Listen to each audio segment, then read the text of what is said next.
शिशु विद्या मंदिर घटनार षष्ठ श्रेणी छात्र। आज मैं जो प्रकल्प उपस्थापन करने जाऊँगी तार नाम हूँ वन संरक्षण एवं परिवेश सुरक्षा। आम चारिपाखरे घेरी रही प्रकृतिकृत जिनिस को अर्थात जल वायु आदि को आम प्रकृति बोली कही था।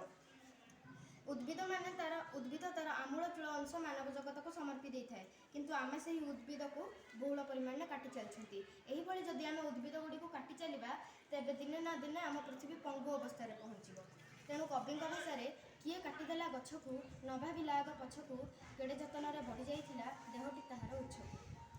एनिमते छात्र मैंने सचेतन होगा दरकार। अनुसंधान जनापड़ी जे जो देश जिते शिल्प समृद्ध तार परिवेश सेते समस्याकर बा हानिकारक। उन्नत जंगल उन्नत परिवेश आम स्वास्थ्य उपर निर्भर करे।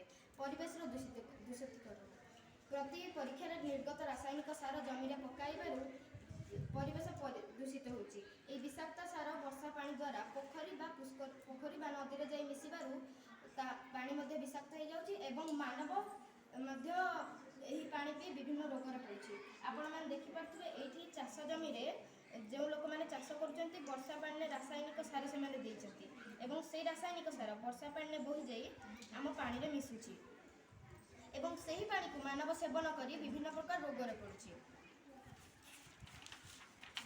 ये आपण मैंने देखिपे ये मुझे दुईटी चित्र बनई। प्रथम चित्रटी जो पटटी गाँ गहली अच्छी एवं सेठी बहुत भल परिवेश अच्छी। यही परिवेश रहा आम स्वास्थ्य पक्षे हितकर।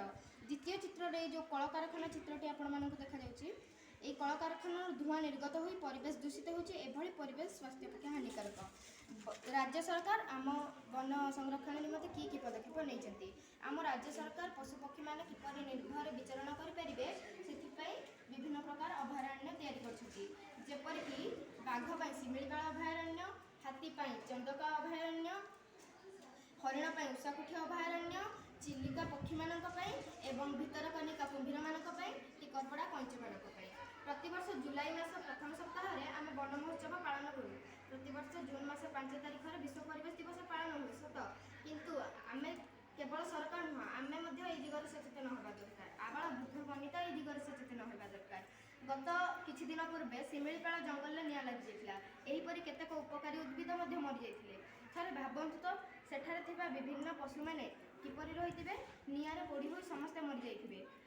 ता सहित असंख्य उपकारी उद्भिद मरि जाइथिबे एवं से रही आमर विभिन्न प्रकार उपकार होता। जपरिक गछ आमको अम्लजान दिए, खाद्य दिए, बासगृह दिए, वस्त्र दिए, विभिन्न प्रकार जिन तार आमूल चूल अंश आमको से समर्पी दे थाए, किंतु आम स्वार्थपर भाव में से गछ को काटि चलती। तेणु मुझे प्रसंग में छात्र छात्री मानक वार्ता देवा चाहिए गोटे कविता हिसाब से। किए काटिदेला गछ को न भाविला आग पछकू केड़े जतन बढ़ी जाइथिला देहटी ताहार उच्चकू। गहल पतर डाल हुए केते फूल फल भारी भल लगे टाणुआ खरारे बसीगले तार छाइए। चढ़ई जेनाना जातिर मने करी केते विचार बांधी थिले बसा यही गछ डाले देई काठी फुटा पतर। रज परबर कहानी मनरु पासरी हुएनी ता देह दोली गीत गाई गाई झुलुथांती भाई भौणी। बादल देखिला आकाशे हाथ ठारी डाके हरसे मुह रूप दिए धरणी खुशी बरसार मधु परसे। पिता माता सीए बंधु भाई ता परी आउ केहू नहीं बंचाई रखिछि मानव जाति को ता देह अम्लजान दे। पर उपकार करिला सबरी मन को तोषिला तथापि किए से पारिलानि बुझी गछ को कहीं काटिला गछ को कहीं काटिला गछ को कहीं काटिला। तेणु आमे आबाल वृद्ध वनिता दिगरे सचेतन होगा दरकार।